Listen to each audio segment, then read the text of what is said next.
ng church, baka nag-isip ka, ganda na naman upo sa inuupuhan ko. Kaya masaya ka na dapat, may nakaupo sa inuupuhan mo para maging pagpapala ka Amen? Hindi yung kung ano nag-iisip-isip ka. Kaya marami, millions of thinking na nakikita sa buhay ng isang tao. Ano po? Tapos nag-isip ka, uy, maganda yung inamit ko, sa kanya, hindi. Sabi naman ng demonyo, sige, mag-isip ka. Kung ano yung mga nakikita mo, sige, sabihin mo. Ganon ang demonyo. Now, hindi ba kayo? Amen. Relax. Ako hindi ako mga-relax dito Okay. Iba galit na sa akin Mga kapatid, ito yung gusto kong pumakita. Ito yung message natin ngayong umaga. Pag nasa loob ka ng church, dapat ang isip ay maging ano? Maging tama. Huwag maging mali. Okay po. Tingnan natin ngayon, siyempre, nasa tama tayo. Pero mga kapatid, tingnan natin ngayon kung ano yung nagagawa ng maling pag-iisip. Ngayon, mga kapatid, ito yung title, Wrong.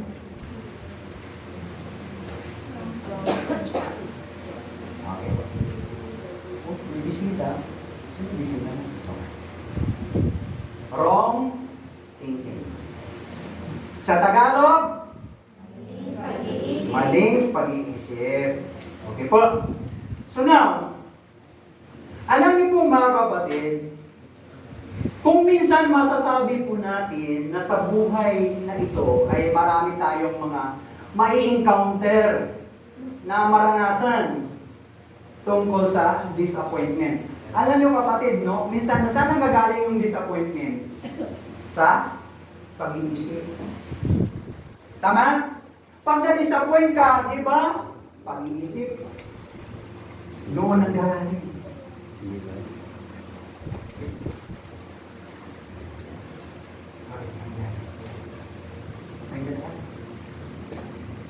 Okay naman. Ang lusabag ko. Kaaway talaga. Ganda na sana iniisip ko, di na-divert. Kinalaman ko kasi nakaparking naman. Sa bulsa naman natin. Wala na akong oras. Kakaisip.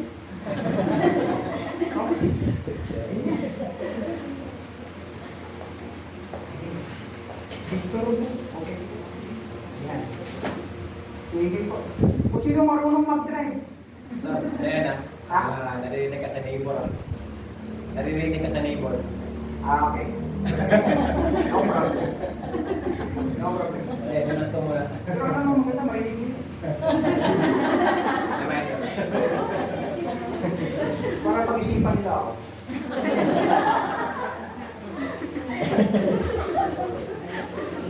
Okay. Di ba kapatid? Ito pa, kung minsan ito ay maranasan natin sa ating pamilya, tama ko ba? Alam niyo kung minsan kapatid, naranasan natin na minsan pinag-iisipan tayo ng pamilya natin. Tama po ba? Kahit magkapatid kayo, di ba? Nag-iisipan kayo? Tama? Mali po yun. Dapat hindi ka mag-isip sa pamilya mo. Dapat makikita sa atin yung tamang kaisipan. Hindi yung mali. Kasi mali na nga gawin mo pa yung mali. Tama? Bakit may tama? Bakit? Palagay nyo, bakit may tama, Brother Gina? Para makita yun? Mali. Okay? So now, for example, kapatid, marami tayong mga iniisip example, sa pag-choir. Dito na. Sa pag-choir. Kahit nakaupo kayo nag-choir. Huwag kayong mag-isip. Ang maganda yung boses. Kapatid, hindi ganun. Kristyano ka eh. Dapat hindi ka mag-isip ng ganun, mga kapatid. Masalamat na umawit siya, narinig ko yung boses niya. Diba? Samantala, nakaupo ka, hindi mo naman ginagamit yung boses mo. Tama? Ito ba't ako sa langit? Ang matamaan, huwag mangukul eh. Ito mga kapatid. Tapos, may magigitara. Magigitara ka. Wala naman sa puno yung gitara niya eh. Maling pag-iisip yun. Amen? Sa mga kapatid, naghuhugas. Mali ang pinag-isipan mo, naghuhugas siya. No? Hindi naman malinis yung nililinis mo. Mali mo yun. Dapat hindi makita sa isang Kristyano, kapatid, ano po? Diba? Alam mo kapatid, kung minsan,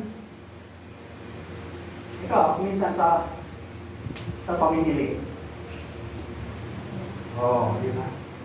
Di ba sa pamimili mga kapatid? Di ba nakakaranas ka na ma-disappoint? Hello? Tama po ba mga kapatid? Bakit? Kasi akala mo, inisip mo, akala mo nakajakpat ka na eh.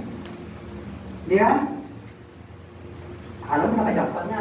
Nakajakpat ka na kapatid, pero naiisan ka eh. Nauutakan ka. Di ba? Kaya po mga kapatid, sa buhay natin talagang nakaranas tayo ng mga disappointment. No? Kasi mga kapatid, dahil sa pag-iisip ng isang tao, ano po? Now, kaya mga kapatid, bilang isang Kristiyano, mas maganda po, ibigay natin yung ating pag-iisip sa Diyos. Amen. Tama? Anong sabi ng 1 Corinthians chapter 10 in verse 12? At malinaw po yun, kapatid. Sabi niya, no, mag-ingat ka sa pag-iisip mo, baka sakali ikaw din ay babagsak. Amen? Kaya po mga kapatid, alam mo, it's not accident na ito yung bigay ng Diyos sa atin na mensahe ngayong araw na ito. No? This my experience, kapatid. Ano po, nung ako'y nasa loob po ng bilibid, ano po, maraming iniisip ng mga tao. Magnakaw, ano-anong mga bisyo, mga kapatid. Mayroon nga ako nung membro, kapatid, ay pinag-iisipan ka pa. Mayroon po akong isang membro. Pamangkin siya ng Vice Mayor ng Negros Occidental. Sabi ko sa kanya, ang bagong-bago ng Bible ko, kapatid, binigay ni Pastor Carl. Naka-box pa, mga kapatid. Sabi ko sa kanya, grabe natin, nag-isip siya. Unang bunga niya sa akin, Pastor, ganda ng Bible ba? Pwede ba, Pastor? Siyempre, bilang Pastor, mahiramin natin. Tama? Nag-record mo sa iyo.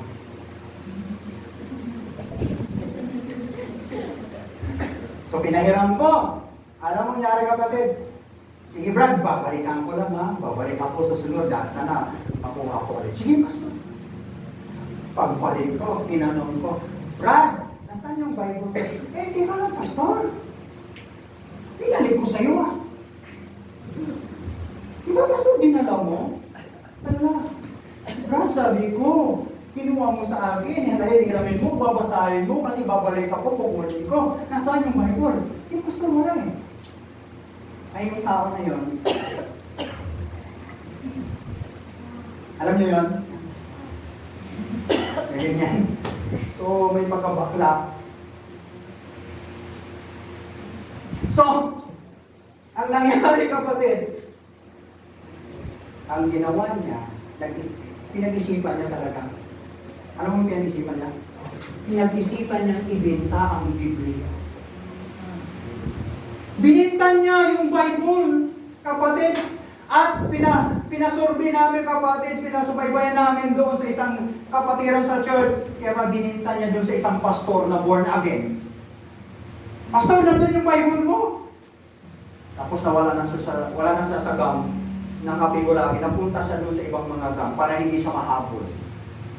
Tinanong yung pastor, Pastor, magkano daw bininta itong Bible? Ay, sus, bininta sa kanya ng 500 lang. Para mga ganyan. Nakakalungkot, kapatid. Ang tao, iba na yung mga iniisip. Kahit yung mga hindi manampalataya, iba yung iniisip, no? Kahit yung mga manampalataya, nag-iisip yun. Tama?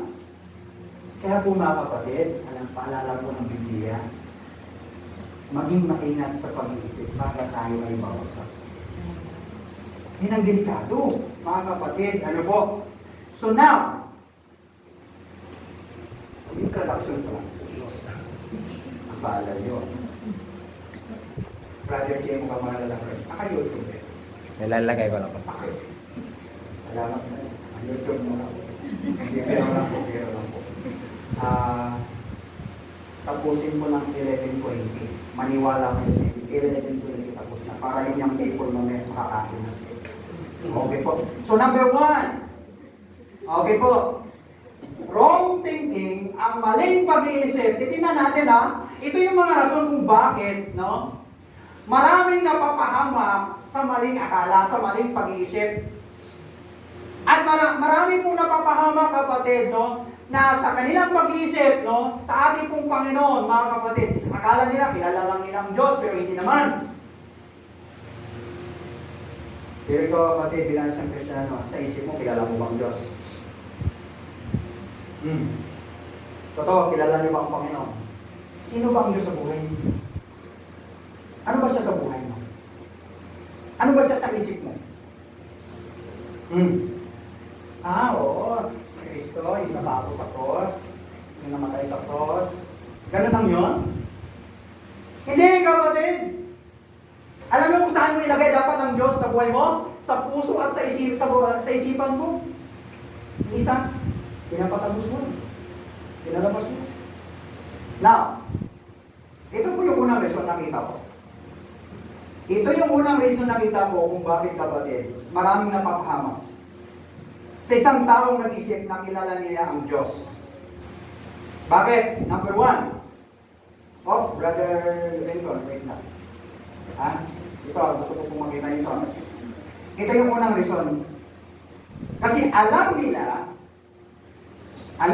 ang lahat. Kaya siguro, dahil sa pag-iisip, maraming alam. Tama po ba? Sa daming iniisip, maraming ding alam. Okay po. Alam nila ang lahat, ngunit walang alam tungkol sa Diyos. Tama po ba? Tama? Mga kapatid. Okay. Alam niyo po, kapatid, bakit binanggit ko po yan? Ang tawag sa mga taong itong maling pag-iisip, ang tawag sa mga taong ito na mali ang iniisip, mga kapatid, ang tawag sa kanila ay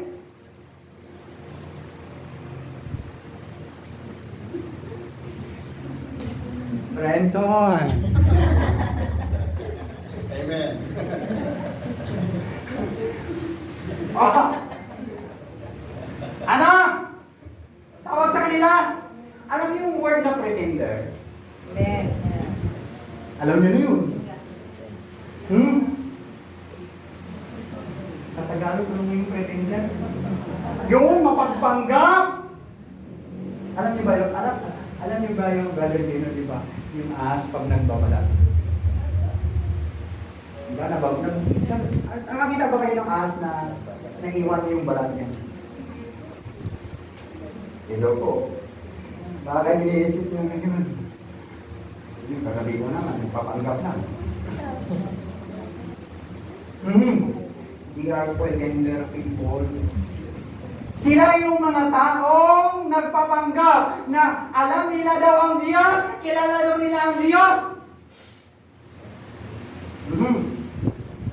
Alam niyo sabi ng 1 Corinthians chapter 8 verse 2, tingnan niyo pong verse nito ha. Tingnan niyo po ito kapatid. Para makita niyo po ito. 11:05, brother Bruce. 11:05. 11:20, tapos na po. Ano po?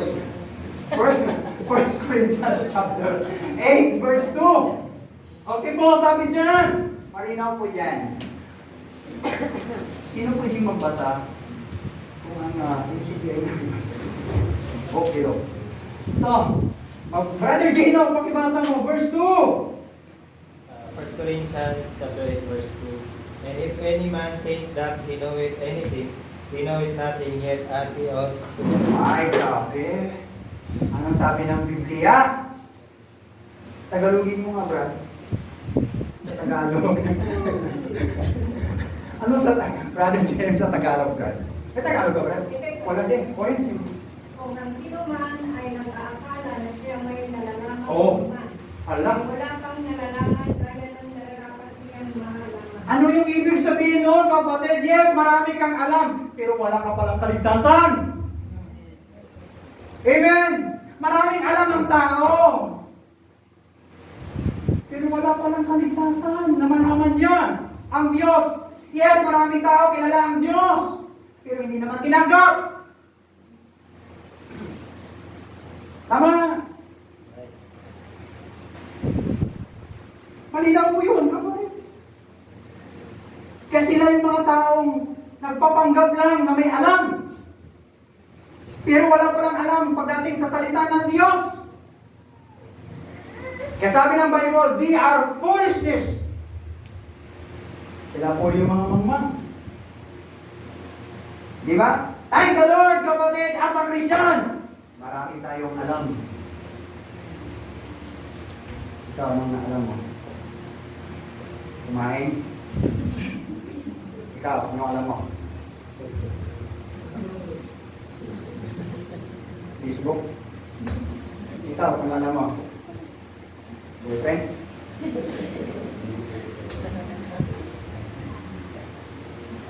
Ano pa? Marami tayong alam na, no? Maraming alam sa kalukuhan. Amen? At hindi nakita ng pastor. Pero nakakatawa ka kasi, pero totoo. Tama? Marami tayong alam.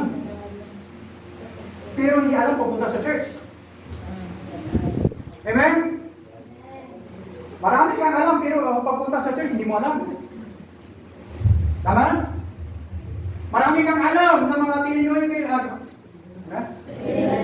Illinois nila sa pinapanood ko, pero walang alam sa Bible. Amen? Alam mo mag-prayer. Bilang Katoliko. Pero ikaw Christian, hindi mo alam paano mag-pray. Paano mag-pray. Amen? Marami tayong alam. No? Kaya alam mo bang magluto? Ay, hindi. O, di ba? Brother John, anong alam mo? Maglaba. Ito ba, Brother Janice? Maglaba. Ang bait naman yung mga John. Di ba?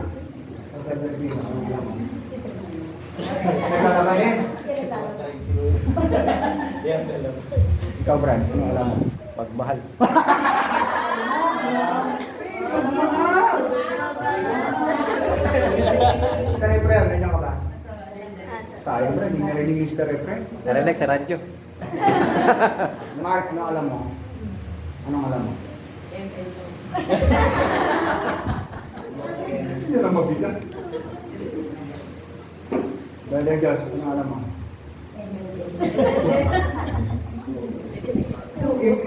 Ikaw, ano alam mo? Ha? Okay. Anong ibig ko sabihin dito, kapatid? Marami tayong alam, pero pagdating sa gawain ng Diyos, hindi mo alam bakit. Kasi wala ka.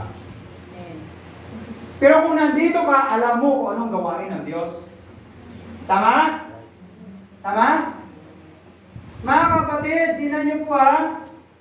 Itong mga tao ito, nagkiklaim sila na alam nila ang lahat pero walang alam patungkol sa Diyos. Kaya tawag sila mga pretender. Alam niyo po kapatid, tinan niyo yung mga audio, proud sila, di ba? Bakit sila proud? Sa isip nila kapatid, kasi sila yung lahing pinili ng Diyos. Pero pinag-isipan nila ang Panginoon. Di ba ano sabi niya? Ano sabi nila sa Panginoon? Lord, marami ba ang maliligtas? Tama? Ano ang sabi ng Panginoon? Mga kapatid, gusto ng Diyos lahat maligtas. Hindi lang isa, dalawa, tatlo ang maliligtas. Gusto niya lahat masave. At kasama ka doon. At kasama ka sa pinag-isipan ng Diyos na ililigtas. Di ba? Ngayon, mga kapatid, kaya dito po, alam mo kung minsan kapatid, tayo kung minsan ay sanay din tayong, ano yung magtanong ng mali. Hello. Tama po ba? Yung mahilig ka magtanong ng mali. Nagawa niyo pa ba yun, mga kapatid? Halimbawa, ito sa mali mali nga pagtatanong Halimbawa, mga kapatid, yung nakikita mong tawag doon, yung bihis ng bihis na ang kapatid mo, tapos tatanungin mo kung may lakad.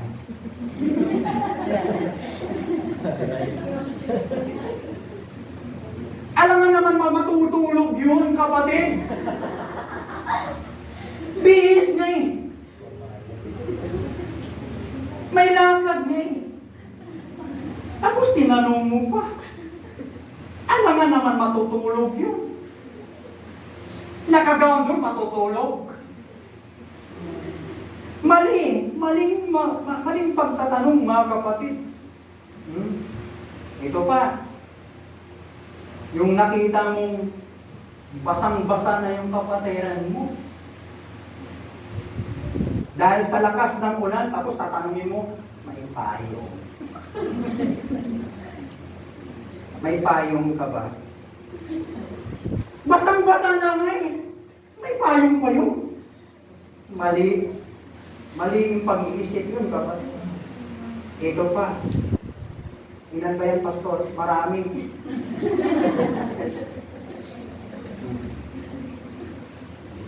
Kitang-kita mo ng hirap na ang kapatid mo, ang layo na nilakad mo. Nilakad niya, mga kapatid. Tapos ang dami pang bitbit, mga kapatid. Tatatangin mo, okay ka lang. Hindi okay. Bigat na nga, okay pa yun? Ikaw nga, kapatid, bitbit ka nga sa katuta, tapos sabihin ng kapatid mo, okay ka lang. Ano pagramdam mo? Maling pag-iisip. Hindi tama ang pag-iisip. Hindi kapatid mo ano, tapos maganda sana tinulungan mo na lang. Sabi mo, okay ka lang. Ano ba yan? Mga kapatid. Kaya po dito, mga kapatid, sila po yung mga taong nagpapanggap. And then, pangalawa, 5 minutes. Okay po. Number 2. Ito po yung mga maling pag-iisip ng mga tao. Sila po nagpapahayag na si Kristo daw ay nasa kanila. Pero hindi nila taglay ang Panginoon. Di ba may mga ganon? Napangaral namin si Kristo, Pero hindi nila piniglara si Kristo. Tama po ba? Tama po. Kapatid, bilang isang Kristiyano, kung talagang ipinangaral mo at ipinahayag mo si Kristo, dapat makikita sa iyo ang buhay mo na katulad ni Kristo. Amen! Kung ano yung iniisip ng Panginoon, dapat yun din ang maging isip ng isang Kristiyano. Amen! Walang nag-amen. Thank the Lord. Umihan na. Ano ang tawag doon, kapatid? Sila ay tawag ko sa kanila doon, ng mga tao na yan. They are professed people. Nagkukunwari na sila po ay na kay Kristo. Ang laki-laki ng pangalan Iglesia ni Kristo. Pero baliktad, hindi namin nakilala si Kristo. Grabe ano? Baliktad ng mundo. Pero anong sabi ng Titus 1:16? Ito ha, Titus 1:16, tingnan niyo po. Titus 1:16. Titus 1:16. Sabi po niya, they profess that they know God, but in works they deny Him, being abominable and disobedient and unto every good work reprobate. Ganyan po sila, kapatid. Nagpapahayag sila na alam nila ang Diyos, kilala nila ang Diyos, pero makikita mo ang kanilang gawa. Nakakalungkot, mga kapatid. Kaya, alam niyo po, ang tawag sa kanila ay they are professed people. Ibig sabihin, ang tawag ay, ang paglingkod nila, kapatid, ay hanggang lip service. Ang kanila pong ginagawa. Di ba? Nagpapahayag sila na sila ay totoong mga Kristyano. Pero pag nasa prayer meeting, ang galing-galing, praise the Lord!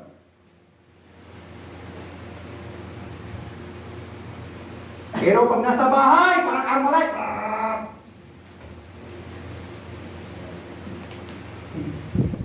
isip, ang bibig, nagmumura. Hello? Nagmumura dito. Ang people, nagmumura pa ba kayo? Hindi na. Taas nga yung people. Pakay yung people. Taas nga. Mahiya kayo.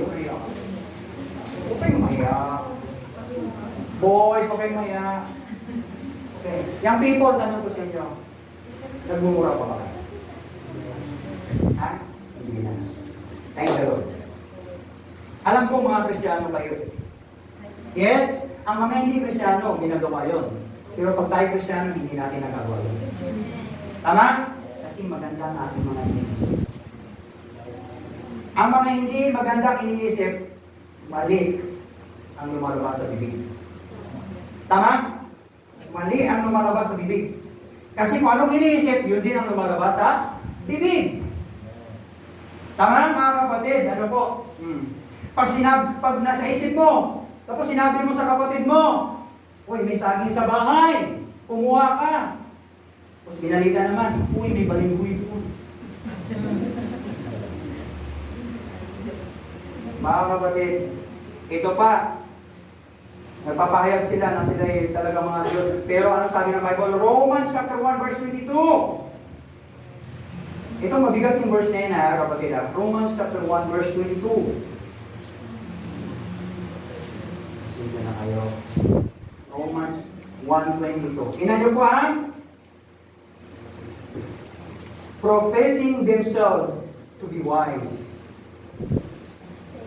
they become fools. Yes, kapatid. Nagpapahayag sa kanilang sarili na sila ay mga matatalino. Pero sila'y naginimangmang. Ano po? Dahil sa kanyang kamangmangan, kapatid, ano nangyari? Verse 23. I changed the glory of the uncorruptible God into an image made like to corruptible man, and to birds, and to four-footed beasts and creeping things. Verse 25, who changed the truth of God unto a lie, and worship and serve Creator more than the Creator, who is blessed forever. Amen. Mayroon pa dyan, kapatid. Verse 27, and likewise also the men, leaving the natural use of the woman, burn in their lust one toward another, men with men working that which is unseemly, and receiving in themselves that recompense of their error which was in it. Mga kapatid, nandiyan na po. Mga iniisip ng tao, nagpapahayag sila na sila ganito, pero iba yung kinalabasan. Nakakalungkot, kapatid. Pinalitan nila. Sila ni lalaki, pero naging babae. Naging babae, pero naging lalaki. Grabe yung pag-isip ng mga tao. Mga kapatid, basahin niyo po dyan. Ano po? Pero totoo nga naman. Isa lang ginawa ng Diyos eh. Babae at lalaki. Tama? Tama? Yes. Tama po ba? Amen. Agree pa kayo? Amen. Totoo? Agree po ba kayo? Amen. Agree po tayo. Babae at lalaki lang ginawa ng Panginoon. Amen? Wala sa mundo na ilagay ang Diyos yung mga kumikarinding. Kasi mga kapatid, ang gwapo-gwapo, kalaunan, naging babae. Nakakalungkot, no? Si gandang-gandang babae, si Charis Pinto. Tama? Si Aisa Sigera. Gupit lalaki. May tattoo pa. Mga kapatid, sila po yung mga taong nagpo-convoy. Now, andin pangatlo. Last. Okay, tapos na pastor. Ano pa ba kayo? Amen. Pagkatapos ko dito, kapatid,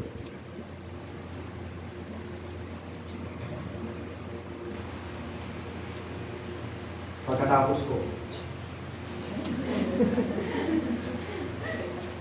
kung galit kayo sa akin ngayon, kausapin ako. Amen? Galit ba kayo? Sa isip niyo, galit ko kayo. Kay Pastor. Love po kayo. Mahal po kayo. Amen? Kaya itong tao, mahal na mahal ko kayo. Amen. Tama? Panglaki. Di ba, Brad? Kaya paglabas ko mamaya, dahil narinig yung preaching na ito, chat niyo ako, Pastor, tinamaan niyo po ako. Pag hindi ka tinamaan ng salita ng Diyos, ibig sabihin, mababa ang pagiging Kristiyano mo. Totoo, pag hindi ka talaga tinamaan ng salita ng Diyos, ibig sabihin doon, may kalyo puso. Masarap pag tinamaan ka ng salita ng Diyos. Kasi nare-remind ka. Amen? Pag hindi ka nare-remind, ibig sabihin doon, nagpapanggap ka lang ng isang Kristiyano. Pero wala sa puso mo, yung salita ng Panginoon. Now, last. Ang tawag ko sa mga tao dito, dahil mali ang mga iniisip, akala nila sila ay panalo na, pero natatalo. Ano ibig ko sabihin dito, kapatid? Naalala niyo po yung basketball player na si Reggie Miller? Sino po nakapanood nun? Si Indiana Pacers. You know, Reggie Miller, Indiana Pacers? Reggie Miller, Indiana Pacers. Okay. Grabe dyan. Ikaw, alam mo naman. 21 seconds. Siya ang lamang ng kalaban. Sa loob ng 21 seconds, mga kapatid, naitablan niya. Kala ng kalaban, panalo na. Pag-agaw, tira 3. Tapos agaw ng kalaban, pinasa sa kanya, tinira na ng 3. Matapos ng siguro mga 2.5 seconds, mga kapatid, agaw ulit. Tinira niya, binigay sa kanya. Tapos. Kaya po mga kapatid, may mga tao na akala nila panalo na pero talo. Anong ibig ko sabihin dito mga kapatid? May mga tao kapatid, no? Na sila po ay akala nila nakatayo na sila, akala nila nagmamalaki na sila sa sarili nila, pero hindi na alam kapatid, pwede pala silang bumagsak. Okay? Pero yun ang ayaw ng Diyos, na tayo po ay magmamalaki o magmamataas. Tama po ba? Ano palagi ang opposite ng pride? Hindi pride, pride. Humble. Tama po ba? Kaya lang, kung minsan nga may nagsabi sa akin, Pastor, kung ikaw naman maging humble, kung minsan inaabuso yung pagiging humble. Tama? Pero mga kapatid, alam niyo po, ito yung pinapakita kasi ng Diyos sa atin, no? Na huwag tayong magmamakas. Even our young people, lahat kayo pantay-pantay. Even, ilang taon kayo hinawakan ni Brother Jim? Ano sabi ni Brother Jim? Lahat pantay-pantay. Walang, kahit si Angelica, ilang taon ka na na? 20. Ikaw, ilang taon ka na? 13. So, ibig sabihin kapatid, dahil may edad si Angelica, ikaw ay bata pa, no? Hindi porke may alam si Angelica, ikaw walang, hindi! Lahat kayo pantay-pantay! Dapat ganun ang pag-iisip. Lahat pantay-pantay. Walang mayaman, walang mahirap, walang matalino, walang magmang. Lahat tayo pantay-pantay sa Diyos. Amen? Walang pastor! Kaya po mga kapatid, itong mga tao nito sila yung mga tao na ubod sa pagmamayabang mga kapatid. Pero tandaan niyo po, ang isang taong nag-iisip na siya maging mayabang, ito hindi ka talaga ibibigis ng Panginoon. Tandaan niyo yun, kapatid. Hindi ka pagpalain ng Diyos kung yung heart mo, yung mind mo, ay nangibabaw ang pride. Kapatid, walang tatagal na Kristiyano sa gawain ng Diyos kung puro kayabang. Yes, hindi ka magtatagal. Hindi ka magpapatuloy. Mga kapatid, kaya po, makita po natin, sabi ng Biblia, humble yourself in the sight of the Lord and He will lift you up. Kasi gusto ng Diyos, humble. Amen? Mag-isip tayo, isipin natin, mga kapatid. Kaya, sa gabing, sa umagang ito, sa aming pagkatapos. Grabe yan. Hindi na madali kong magdilim. Inaaraw pa man. Now, mga kapatid, makita po natin in our conclusion sa umagang ito. Ito yung conclusion kung makita nito. Wrong thinking should not be done by Christian because it does not improve the lives of each of us. If we think about our neighbor, you are not a mature Christian. Now, mga kapatid, kamusta po ang ating mga iniisip? Okay po ba kayo? Mga kapatid, alam ko po at alam ng Diyos at alam natin lahat, ang ating pong battle ay yung pag-iisip. Kung nakita niyo po yung 3 chapter, yung verse na yan, isa lang po ang kanila pong pinukwento siya. Yung ating pong mga iniisip. Kaya ngayon, kapatid, huwag ka na mag-isip ng mali. Isipin mo palagi kung ano yung tama. At mahirap din pala. No? Mahirap din pala magdesisyon pag mali ang iniisip. Kaya po mga kapatid, nandito tayo sa loob ng church para ano? Para ibigay natin yung ating buong kaisipan para maluwalhati ang Diyos. Sabi niya, look not every man on things. Huwag mo titingnan. Pag bumunta ka sa church, huwag mo titingnan ang kapwa mo. Titingnan mo palagi ang Panginoon. I-bless ka ng Panginoon. So, ngayong umaga kapatid, kailangan natin maging tama ang ating po pag-isip. Now, tayo po ay tumayong lahat. At salamat sa Panginoon sa kanyang pong salita na ating pong narinig ngayong umaga. Tayo po ay yumuko at manalangin sa ating pong pagtatapos. Habang nakatungo at nakapikit at wala pong binilad, para po sa ating pong pag-meditasyon. Dakilan natin Diyos, salamat Lord sa araw na ito. Thank you Lord sa kaisipan na mayroon po kami ngayon. Salamat Lord sa paalala niyo muli sa amin. Kung minsan Lord sa buhay namin bilang mga Kristiyano, nag-iisip kami ng hindi tama. Lalo na sa amin po mga kapwa mananampalataya.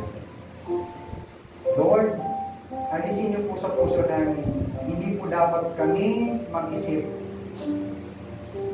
at hindi namin dapat ikumpara ang aming mga sarili sa bawat isa. Kasi Lord, ang tingin niyo sa amin ay pantay-pantay. At isa pa Panginoon ay iniligtas niyo po kami. Kaya po Panginoon, ngayong umaga, itong mensahe na pinagkaloob niyo po Panginoon, alam ko Lord, nakakalimutan namin kung minsan ang mga bagay na ito. Nasa akala namin Lord, okay kami. Na kung minsan Lord, nasa isip namin, tama ba ginagawa namin? Kaya po Panginoon, sa umagang ito, ay dinadalangin namin po ang aming mga sarili sa inyo pong harapan. Mangusap po kayo Lord sa puso namin ngayong umaga. Habang po kami nagpupuri, nagpapasalamat po sa inyo. Lord, masakit man pakinggan ang inyo pong salita. Pero Lord, malaki itong epekto sa amin para kami mag-grow bilang isang Kristo. Sana Lord, ang aming mga iniisip ay tungkol sa iyo pong kapanalan, tungkol po sa iyo pong kaluwalhatian. Hindi tungkol sa mga bagay na aming pong mga nakikita. Sapagkat Lord, ang inyo pong pag-iisip ay puno ng mga biyaya, puno ng karunungan. At higit sa lahat po, Panginoon, makikita namin, Lord, ang iyo pong kabutihan sa akin. Kaya po, Panginoon, tulungan niyo po kami bilang mga Kristiyano sa iglesyang ito na hindi po dapat kami maging pretender. Lord, tulungan niyo po kami na maging totoong mga Kristiyano. Totoong mga lingkod at mananampalataya sa iyo pong tahanan. Sapagkat Lord, marami na pong mga mananampalataya na sila po ay nagpapanggap lamang. Nagpapanggap lamang sila na kunwari nagpapahayag na ikaw ang Panginoon ng kanilang buhay, pero wala pala ikaw, Lord, sa kanilang mga puso. Hindi ka na kinakilala, Lord, na bilang Diyos. Kaya, Lord, kami bilang mga lingkod yung mga manampalataya sa iglesia ito, ipaglaban ka namin, Lord, dahil ikaw ang Diyos na mga kumayan sa lahat. Na ikaw ang Panginoon sa buhay namin na nagpo-protect. Kaya po, Panginoon, tulungan niyo po ang inyong mga anak sa iglesia nito na matuto po kami, Panginoon, na magpapakumbaba. Maging mababa ang palagi ang aming pag-iisip at hindi po kami dapat magmamataas. Dahil napakalinaw sa inyo pong kasulatan, Panginoon, na kung kami ay nagmamataas, kung may pagmamalaki, ay kami po ay inyo pong ibababa. Dahil po, Panginoon, yun naman ang gusto ng kaaway, Panginoon, ng mga tao ay mag-isip ng kayabangan. Sana wag pong mangyari sa amin. Kasi kami ay mga tunay na mga manampalataya. Ano man, Lord, ang mga binabato ng mga tao sa aming buhay, Lord, sana maibalik po namin sa kanila yung pagpapakumbaba. At hindi namin dapat salungatin ang mga taong nagmamataas. Dahil ikaw pa rin, Lord, ang nakakalam kung kailan po sila ibababasa.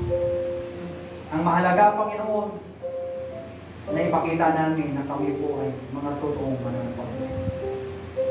Kaya, Lord, salamat po sa paalala niyo po sa amin. Sa bawat mga iniisip namin, sa bawat mga kabalisahan namin, Lord, bigyan niyo kami ng peace of mind. Alisin niyo man, Panginoon, kung ano yung mga naging sagabal sa aming mga pag-iisip, para kami makapagpatuloy at maging mabunga sa iyo pong gawain pag-iisip. Kaya, Lord, sa paglabas namin sa iglesia ito, na may ang kaisipan namin ay maging maayos. Hanggang sa pag-uwi namin, sa pagbalik namin mamaya, na sana po, Panginoon, maging tama pa rin ang aming pong mga pag-iisip. Para kayo ay mabigyan ng kalulatian. Salamat, Lord, sa pakinig ng bawat isa. Salamat sa iyo pong presensya. Patubayan mo kami, Lord, sa bagang ito sa aming pong paghiwalay, na may makarating kami ng ligtas sa aming mga tayo. Patubayan niyo po kami sa pangalan ni Kristo Jesus. Amen. Okay po, maraming salamat.